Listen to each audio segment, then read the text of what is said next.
Money is the root of all evil. When a man sets his desires on material things, he is bound to go any length just to get it, and such a man has lost his peace and integrity. Money is not what makes a man. After all, everything on earth is nothing but vanity. Eli has been hearing these words from the lips of Adora's father, the biggest pastor in the community. Even before he could read and write, they were engraved in his head like the multiplication tables.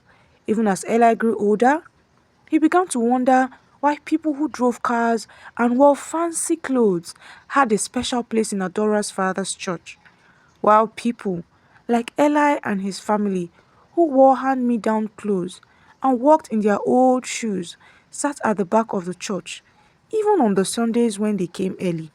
However, that wasn't the only thing that Eli noticed. Adora, the pastor's daughter. The first time Eli noticed how beautiful she looked, he had just finished primary school, and he thought that he had seen the girl he was going to end up with. Of course, Adora wasn't allowed to come anywhere close to the likes of Eli. She only hung around children whose parents were noble and comfortable. Even in the children's class, there was segregation. Since Eli saw Adora and fell in love with her, he then began to look forward to going to church every Sunday. He would stare at her all through the Sunday school class and crane his neck, trying to catch a glimpse of her during the main service. Well, until Eli's dreams were shattered completely. One Sunday morning, his mother refused them from getting ready for church, and when Eli asked her why, she sounded bitter and angry. Those people in that church are nothing but hypocrites. All they do is discriminate and look down on us as if it wasn't the same God who molded us. We will not be going back there, never again, Eli's mother had said. And that was the last day that Eli saw Adora. The few times he stubbornly sneaked off to the church to see her, he noticed that she was absent. And then he heard from someone that Adora had been taken to a big boarding school. As young as Eli was, he was very devastated. But he never stopped thinking about Adora. Some nights, he even saw her in his dreams, where they were talking and smiling at each other. And Eli believed that it was a sign that they were meant to be together. While they stopped attending Adora's father's church, the situation of Eli's family didn't get better. They were still as wretched as Eli could remember. Things got worse when Eli's father's workshop was destroyed and he didn't have the money to get it back up. From 2 meals a day, they went to eating just once daily and in very small portions. His parents fought every night. They slept drenched in heat and the buzzing sounds of ruthless mosquitoes. And just when Eli thought that it couldn't get any worse, it did. In SS2, Eli had to drop out of school. Even though he attended a government school, his parents couldn't afford his fees. It was a devastating experience for Eli, but there was nothing else that he could do. He had to get a job, and fast. A particular snack company came to the area, and they needed young boys that would be selling off the snacks on the highway to people driving by. It came with a meager salary, but Eli didn't have a better choice. His family now depended on him, under the sun and in the rain, while Eli's classmates were in class, solving a maths problem, challenging themselves in physics, and just generally preparing for their senior work. Guess what Eli was busy doing? He was busy running after cars just so that he could sell a pack of snack. Then, one day, a car driving by beckoned on Eli, and he raced faster than any of the boys also selling on that lane, just so that he could be the seller, because the higher the sales, the higher the chances of getting a bonus for that day. "How many packs do you want?" Eli quickly asked when he got there. But he got the shocker of his life when the back window of the car wound down and he saw Adora, seated at the back of the car like a beauty queen. Eli! Adora called, her voice sounding like melody in Eli's ears. The moment the window came down, the AC from the car caressed Eli's face, almost drying up the ocean of sweat on his face. But none of that mattered as he stared at Adora. She was smiling at him, but two things registered in Eli's mind instantly.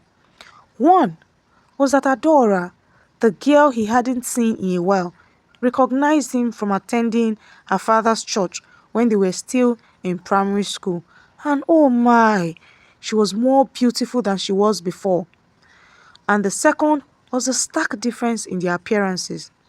Eli was dressed in a shirt that had seen better days and even had holes in the armpit areas, coupled with the sweat that dripped from his face, courtesy of standing under the sun all day and running after cars like an athlete after a medal. And to crown it all, he smelled. Adora, on the other hand, wore something decent yet expensive. She looked calm and relaxed, and even happy, and she smelled divine. Instinctively, Eli took a step back. "It's so good to see you again, Eli. You stopped coming to church for a long time now," Adora said. Even her English was impeccable. Definitely not something you could compare with someone like Eli, who had already stopped going to school.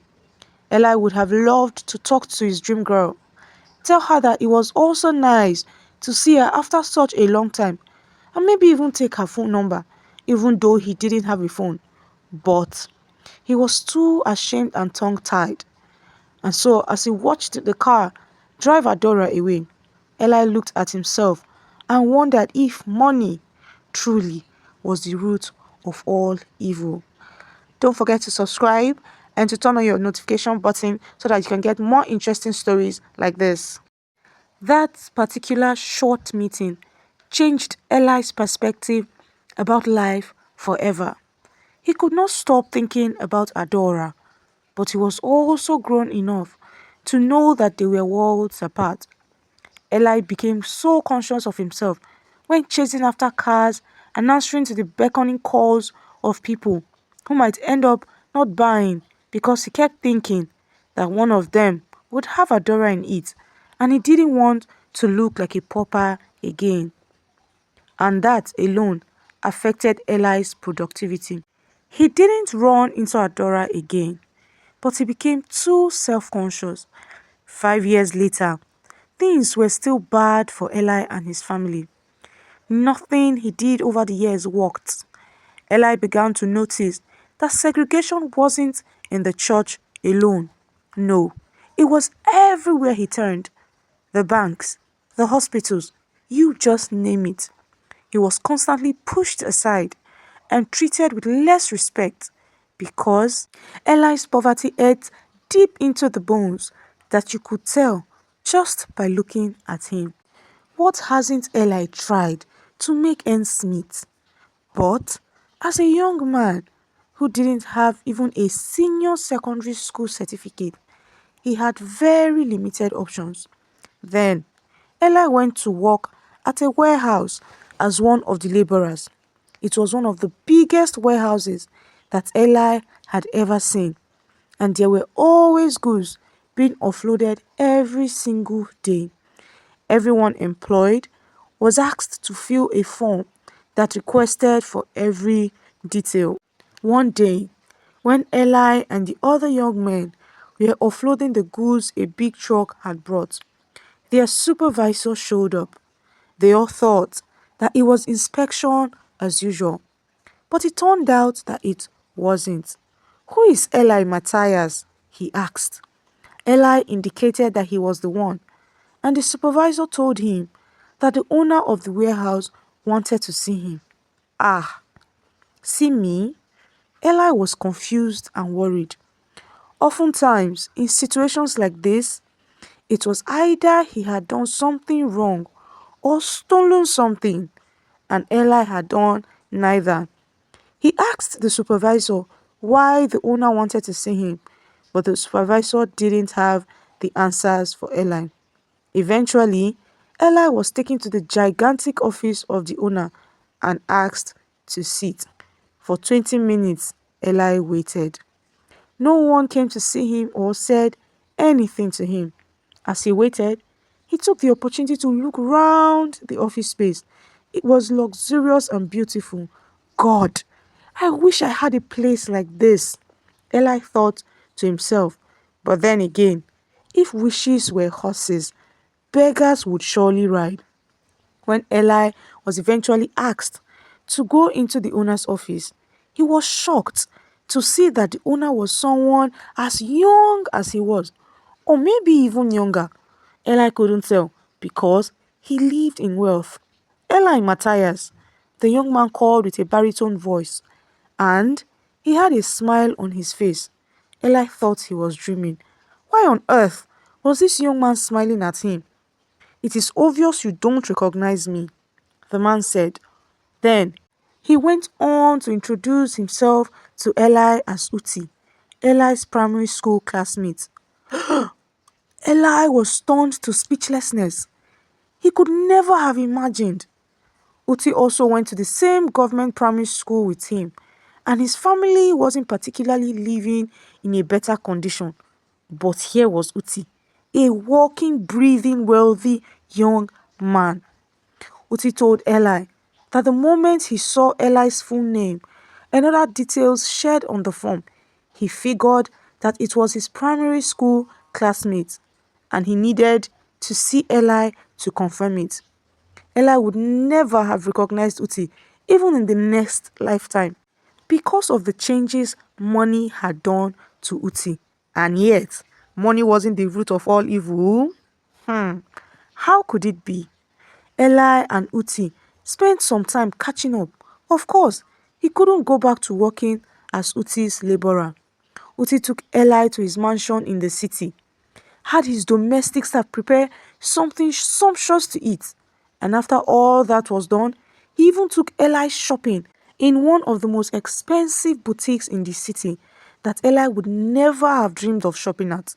Uti wanted Eli to have as much fun as he could, but Eli, the whole time, had his mouth open in shock. Uti even had a fleet of cars in his garage. Eh? The same Uti, whose parents couldn't afford 3 square meals, just like his. At the end of the day, Eli knew that he couldn't leave Uti's presence without talking to Uti. He told Uti about his predicament and all that he had suffered for years. And then he pleaded with Uti to introduce him to whatever he had done to make him worthy. Uti told Eli that it wasn't the usual and slow route that everyone else was taking, no. But Eli didn't mind. He was willing to go the route that Uti had gone that gave him this kind of lifestyle. Eli was already tired of struggling and suffering. Uti eventually agreed and took Eli to the man who made him a wealthy man, his specialist. When they got there, Uti introduced Eli to the specialist as his bosom friend in desperate need of an escape out of poverty. Eli vowed once again that he was willing to do anything and everything it would take for him to live a better life, not just him, but his family. The specialist had a lot to say and questions to ask as well, but Eli was ready. He answered everything diligently and eagerly. The specialist told him that getting rich wasn't a big deal. The problem was obeying the instructions for as long as he wanted to remain rich, because the moment he disobeys it, the riches would be gone. Eli eagerly told the specialist that he would obey every instruction to the very end. He was desperate. After making some consultations, the specialist eventually told Eli that he would be made rich, but for him to remain rich, something had to go for something. He was never to have anything, I mean anything, to do with someone he loves who wasn't a member of his family. Well, Eli agreed without a second thought. Eli's encounter with the specialist changed his life around for good. The first million he was given by the specialist was invested in textile and cotton business, and like magic, it blossomed exceedingly. In the next 2 years, Eli's life changed completely. He built four other branches for his business, started importing his goods, bought cars for himself and his family, and even began to travel to some certain countries for business. Life was good. People in Eli's community asked questions. How did poor Eli become rich so fast? But Eli didn't listen to what any of them had to say. For Eli, money wasn't the root of all evil. It was simply something needed to live the good life. Eli picked up women from time to time, but it was never anything serious, just flings and one night stands. Some of them wanted to get attached because of how wealthy Eli had become, but he never got close to any of them. Soon enough, Eli's parents started to pressurize him into getting married. But Eli paid no heed. He still hadn't stopped thinking of Adora, and she never left his dreams. And because of that, no other woman appealed to Eli enough to even see a second time. His parents had no idea of the instruction from the specialist, and Eli never told them. When Uti asked if he would never get married, Eli didn't have an answer to give. To Eli, he was still young. He had a long way ahead of him, and he wanted to make up for all the years of penury and wretchedness. But as always, it only takes one day in Eli's life for something to change in his life, either for good or bad. On that day, Eli's accountant had made a terrible mistake with his bank account, and he stormed into the bank to resolve it. And that was when he saw her, Adora, the only girl he ever loved. The moment he set his eyes on her, he recognized her immediately. Adora, on the other hand, didn't recognize Eli much because he had grown some beards and was living a better life since the last time they saw each other. This time around, Eli reintroduced himself to her confidently, and Adora was happy to meet him. She was surprised at his words, but unlike others, she didn't ask too many questions. Eli asked her what she was doing at the bank, and she told Eli that she works at the bank now. Eli was pleased. Adora had always been impeccable and beautiful, and nothing about that had changed. Eli didn't let their catching up end there at the bank. He waited for Adora to close for the day. Then, he took her to a very fancy restaurant for dinner. Adora had always known the easy and comfortable life, so Eli knew that whatever he was giving her had to top all of that. They had a good time catching up. As for Adora, right after secondary school, she attended a private university and studied banking and finance. Life had never been harsh on Adora. As they talked, Eli was already making vows to give her the world. But he wasn't hasty. He took his time with Adora that evening, and dinner ended without Eli stating what he wanted from her, even though he was eager to. They enjoyed themselves as though they had always known each other, and as Eli dropped off Adora at her apartment, he was already looking forward to seeing her again. Then, when he got home that night, he received a message that one of his cars had been involved in an accident and it exploded in flames. Eli was unhappy, but he easily shrugged it off because he had several other cars. The next day, he sent Adora's flowers and lunch at work. That evening, one of his containers worth millions of naira sank into the sea. Still, Eli kept in touch with Adora. They were texting and calling each other, and Eli wanted to give Adora all the gifts that money could buy. The next weekend, he took Adora on a plane and flew her all the way to Abuja, where they had a nice time together, doing all sorts of fun activities. On their way back, Eli asked Adora to date him, and she willingly accepted. Eli became the happiest man alive.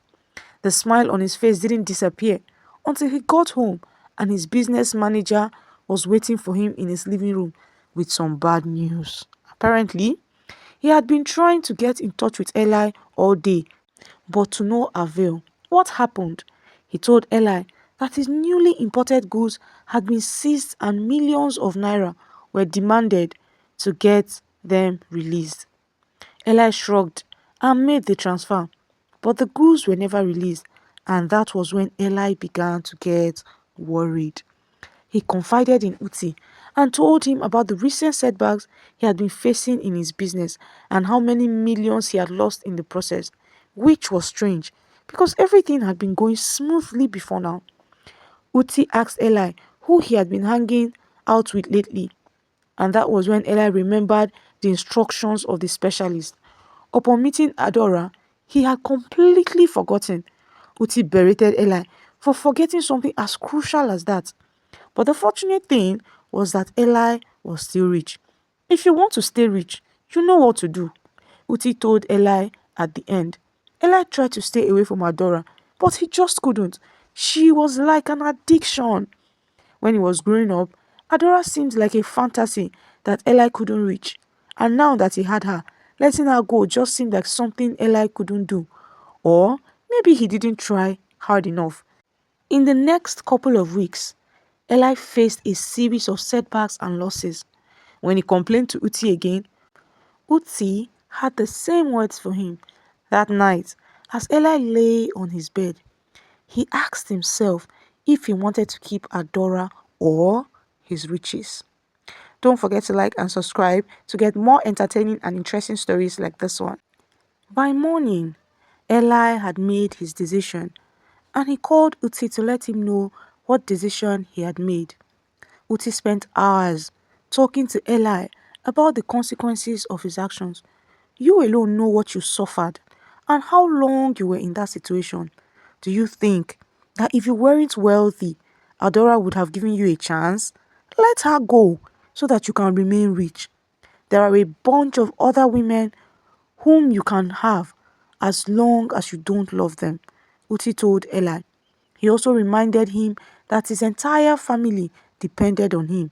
But Uti's words went in through Eli's left ear and came out through the right. Eli believed that he couldn't live without Adora. He could not imagine a future without her. The specialist wasn't just saying that he couldn't marry Adora. What he meant was that Eli should have no business with her, and that was something that Eli didn't believe he could do. And then he recalled the sermons of Adora's father. Money is the root of all evil. For the very first time, Eli agreed with the pastor. Eli believed that right now, the money was about to deprive him of the love and happiness he wanted. If he didn't end up with Adora, he would live an empty and miserable life. He began to see how money was trying to take away from him the very thing he needed. When Uti got tired of talking to Eli, he left. As soon as he did, Eli walked into a very expensive jewelry store and bought an engagement ring for Adora. Wow! He also contacted an event planner to help him plan the most romantic engagement ever. That week, two of Eli's business centers caught fire and everything burned down in flames, and the other two buildings collapsed to the ground. The news was given to Eli in one day, but it wasn't all. That night, armed robbers attacked Eli in his house and took away all his cars and every other expensive thing he ever owned. It was so bad that Eli's downfall spread around their community like wildfire. The same Eli who had a fleet of cars now jumped taxis and boarded motorcycles. He tried to use the rest of his money in his bank account to start up something again, but it didn't even see the light of day. Meanwhile, Adora kept giving Ella excuses as to why she couldn't meet up with him.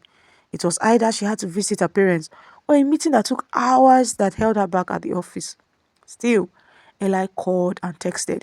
He told her how much he loved her every single day. For Eli, he could lose everything in the world. After all, they were vanity upon vanity. But as long as he had Adora, he was satisfied. On the day that Eli planned to propose to Adora, he had everything set. But he found out that Adora was at her parents' house. Well, it was even better for Eli to propose in the presence of her family so that they would know his intentions for her.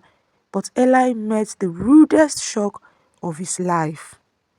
In Adora's parents' house, a formal marriage introduction was being conducted between Adora and a successful surgeon whose father was also a pastor.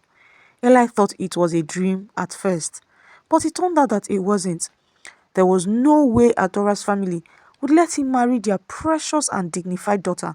Of course, they knew that not only was Eli a school dropout, but he also acquired wealth that couldn't be traced or accounted for. Eli cried and begged, but Adora already agreed to marry the surgeon instead. Eli thought of all that he had lost because of Adora, but she wasn't changing her mind. Eli was forced to leave with his expensive engagement ring. He went back to Uti and cried like a baby. I warned you, Eli. She wasn't even worth it, Uti told Eli. Eli pleaded with Uti to take him back to the specialist as he had learned his lessons now. Uti eventually accepted and they went. The specialist was disappointed that after Eli's promises of obeying the instructions, barely 2 years later, he had turned around and disobeyed. Eli fell on his knees and begged with everything he had, but there was nothing the specialist could do. I don't have the power to make the same person rich twice. You had one opportunity and you misused it. Now, you will have to face the consequences of your actions and start all over again from scratch. This time around, there won't be any powers backing you up, so you might fail or succeed. Those were the words of the specialist. Eli looked for tears, but he found none. He went back home and thought deeply about his life. For weeks, Eli wallowed in his mistakes, but he knew that he couldn't remain that way any longer. He once tasted poverty, and he still remembered how bitter it felt. The only thing worth anything to Eli was the engagement ring he had gotten for Adora. Eli tried to sell it off, but because of the resale value, he couldn't get enough money out of it. With the little money he got, he started a smaller business. He went to Uti for support, but Uti couldn't help him for fear of falling for Eli. Do you blame him? So Eli was left alone to figure out life on his own. While he wanted to blame Adora for dumping him when things went bad for him, Eli knew that if there was anyone to take the blames for his misfortune, it would be him. Adora was married now and living a comfortable life. Meanwhile, Eli has dedicated himself into making do with what he could get. He might have fallen, but one thing that Eli wouldn't do was remain on the ground. So he got up, taking the lessons he learned with him. Don't forget to like, to subscribe, and to turn on your notification buttons for more interesting stories like this.